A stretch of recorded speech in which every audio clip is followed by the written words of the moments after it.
pasti akan tersedak.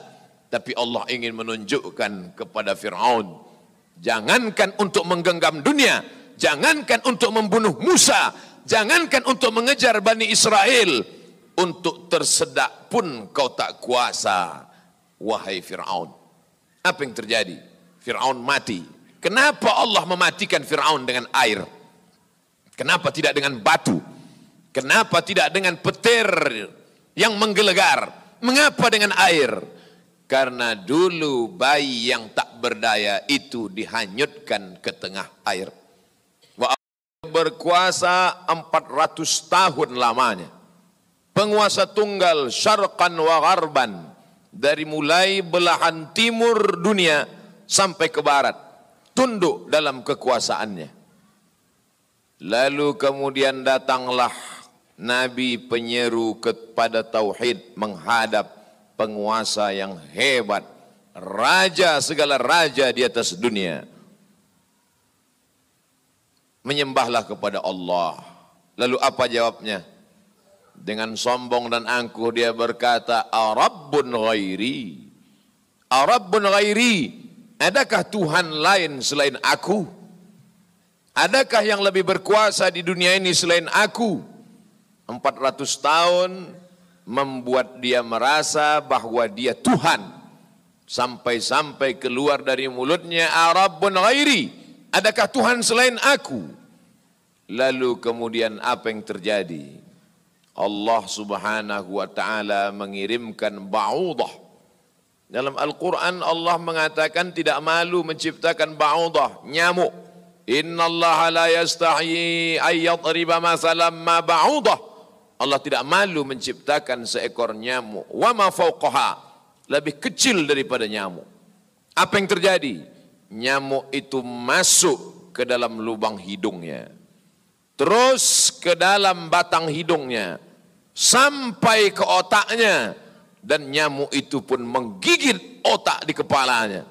Lalu kemudian dia mengambil martel memukul-mukul kepalanya, sampai orang-orang di sekelilingnya menyangka dia gila, sampai dia habis usaha, makin sakit, tak dapat dirasakan, tak dapat diceritakan, tak dapat diungkapkan bagaimana rasanya, dan akhirnya dia pun mati. Dicatat dalam sejarah, dia bernama Namruz. Begitu Allah bercerita tentang orang-orang angkuh dan sombong. Dia tidak mati disambar petir, dia tidak mati ditimpa batu besar, dia tidak mati karena sesuatu yang hebat, tapi dia mati karena makhluk yang hina, yang kita pun dapat membunuhnya dalam satu kali tepukan, berpuluh nyawa nyamuk akan mati. Tapi begitu Allah Ta'ala ingin menunjukkan kesombongan, keangkuhan orang-orang yang merasa dirinya Tuhan, jawabannya adalah kuasa Allah Subhanahu wa Ta'ala. Hari berganti, musim berubah, dunia ini diisi oleh orang-orang yang angkuh dan sombong. Selesaikah dunia dengan matinya Namruz? Tidak. Lahir lagi generasi yang lebih canggih daripada Namruz, lebih kejam daripada Namruz. Apa yang dia lakukan? Yuzabbihuna abna'ahum wa yastahyuna nisa'ahum. Lebih sadis daripada Namruz. Anak laki-laki disembelih hidup-hidup, anak perempuan dibiarkan karena tidak melawan. Anak laki-laki yang dia nampak dalam mimpinya akan menarik mahkota kekuasaannya, anak perempuan dibiarkan melahirkan. Sampai pada akhirnya ketika dia berkata dengan lantang, kalimat berbeda, substansi makna yang sama, ana rabbukumul a'la, ana, aku, rabbukum, Tuhan kamu, a'la, yang paling tinggi. Ternyata kekuasaan boleh bisa merubah makhluk merasa menjadi khalik. Orang kalau sudah terlalu lama berkuasa, melihat manusia tertunduk-tunduk ketakutan, maka berubah dalam dirinya, berkata, kaulah yang paling berkuasa, engkau adalah Tuhan. Itu pernah terjadi pada Namruz dan menular kepada Parau. Al-Quran menyebut dia Fir'aun. Ana, aku, Rabbukumul a'la, Tuhan kamu yang paling tinggi. Bagaimana cara Allah mematikan Fir'aun? Diceritakan dalam Al-Quran. Falamma adrakahul gharaqu, ketika dia tenggelam di tengah laut merah, masuk air itu ke dalam tenggorokannya dan masuk ke dalam lehernya, terus ke dalam dan masuk ke dalam paru-parunya. Sebodoh-bodoh anak kecil tidak akan ada air masuk ke dalam paru-parunya. Anak kecil yang belajar minum, kalau sampai air masuk ke dalam saluran nafasnya, dia pasti akan tersedak. Tersedak adalah kuasa Allah. Kenapa? Karena ada saluran nafas, ada saluran minum. Udara tidak akan mungkin diisi air, karena kalau sampai air masuk ke saluran udara, maka hancurlah paru-paru. Allah ciptakan satu kuasa bernama tersedak. Tersedak adalah kuasa yang paling ringan. Anak kecil yang tak ada daya upaya pun pasti akan tersedak. Tapi Allah ingin menunjukkan kepada Fir'aun, jangankan untuk menggenggam dunia, jangankan untuk membunuh Musa, jangankan untuk mengejar Bani Israel, untuk tersedak pun kau tak kuasa, wahai Fir'aun. Apa yang terjadi? Fir'aun mati. Kenapa Allah mematikan Fir'aun dengan air? Kenapa tidak dengan batu? Kenapa tidak dengan petir yang menggelegar? Mengapa dengan air? Karena dulu bayi yang tak berdaya itu dihanyutkan ke tengah air. Wa auhayna ila ummi Musa, kami wahyukan, kami ilhamkan, kami bisikkan ke hati ibu Musa, an ardi'ihi, susukan anakmu. Fa in khifti alaihi, kalau kau takut anakmu ini akan disembelih Fir'aun, fa alqihi fil yammi, hanyutkan dia ke sungai. La takhafi, jangan kau takut, wala tahzani, jangan kau sedih, inna radduhu ilaiki, kami akan mengembalikannya kepada engkau sesuai dengan cerita yang kami kehendaki. Waja'iluhu minal mursalin, dan kami akan menjadikan dia salah satu daripada rasul yang kami pilih. 5 di antara rasul itu, salah satunya adalah Musa alaihi salam. Musa, bayi yang tak berdaya, dicampakkan ke laut, dicampakkan ke sungai Nil, selamat.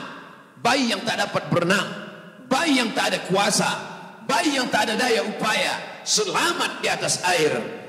Tapi penguasa, raja di atas raja, segalanya, bukti-bukti kuasanya sampai hari ini menjadi bukti. Satu di antara 7 keajaiban dunia adalah piramid yang dibangun oleh Fir'aun.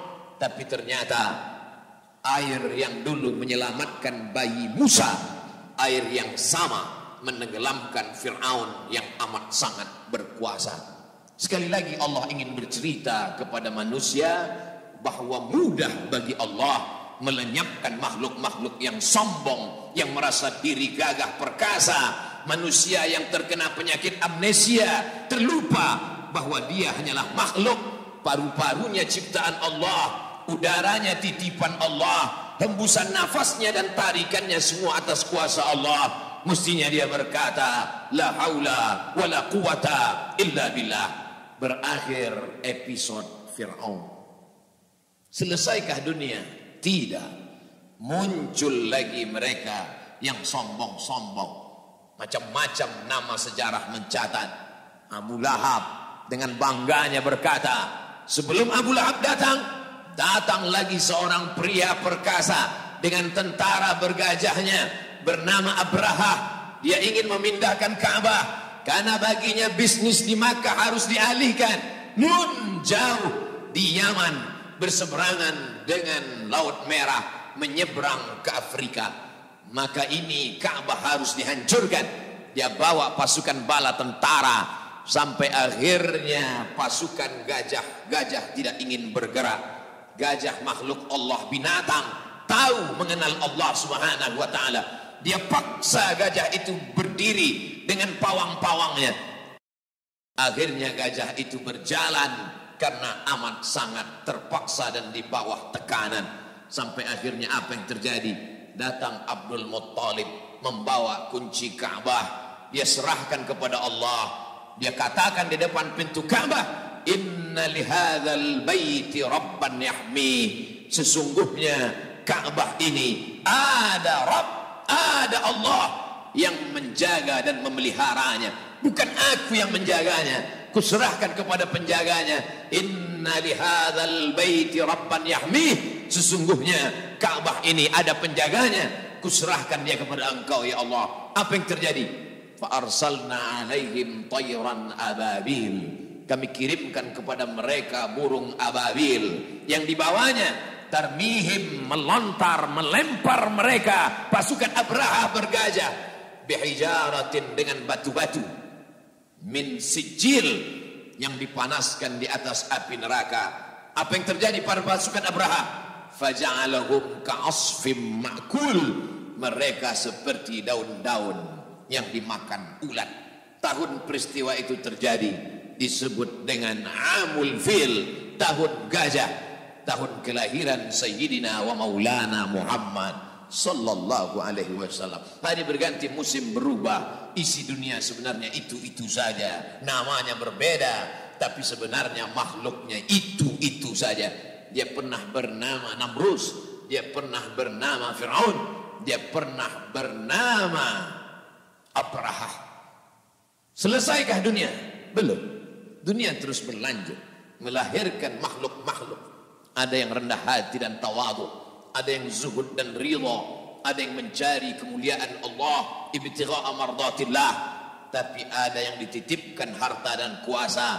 Pertama dia merasa dia punya, lama-lama dia merasa alam semesta pun bersimpuh sujud di kakinya, karena dia lihat tidak lagi ada orang yang berani mendongakkan kepala, tidak lagi ada yang berkuasa, tidak ada lagi yang berani bersuara keras, lantang, semuanya ketakutan. Sampai akhirnya dia berkata dalam hati, aku adalah penguasa jagat raya. Kemana mereka semua? Mati. Ketika penguasa-penguasa dunia modern dengan kecanggihan teknologi berkata, kami bisa menangkal gempa. Gempa sebagaimana apapun kuatnya bisa kami atasi. Ternyata begitu ujian Allah itu datang, bangunan yang mereka bangun porak-poranda, hancur berkeping. Datang lagi satu penguasa berkata, kami yang paling banyak jumlahnya di atas dunia, kami yang bisa menguasai alam semesta. Mana itu Tuhan? Mereka tak pernah mengenal Tuhan, karena mereka adalah komunis, karena mereka adalah ateis. Bagi mereka agama itu hanyalah candu. Orang yang terkena narkoba bagi mereka sama dengan orang yang dimabuk oleh agama, karena bagi mereka agama ini hanya opium saja. Manusia yang stres, manusia yang depresi, lalu dia menjalankan agama. Agama bertentangan dengan komunis, agama bertentangan dengan keyakinan ateis. A tidak, T Tuhan, is keyakinan ateis, keyakinan yang meyakini tidak ada Tuhan. Mana itu Tuhan? Tidakkah kita melihat ucapan mereka sama seperti ucapan Fir'aun? Yang keluar dari mulut mereka sama seperti yang keluar dari mulut Namrus. Mana kuasa Allah? Allah mengirimkan bakteri-bakteri kecil, kuasa itu pun roboh, hancur berkeping. Barakallahu li wa lakum fil Qur'anil azim, wa nafa'ani wa iyyakum bima fihi minal ayati wa dzikril hakim, wa taqabbala minni wa minkum tilawatahu innahu huwal ghafurur rahim.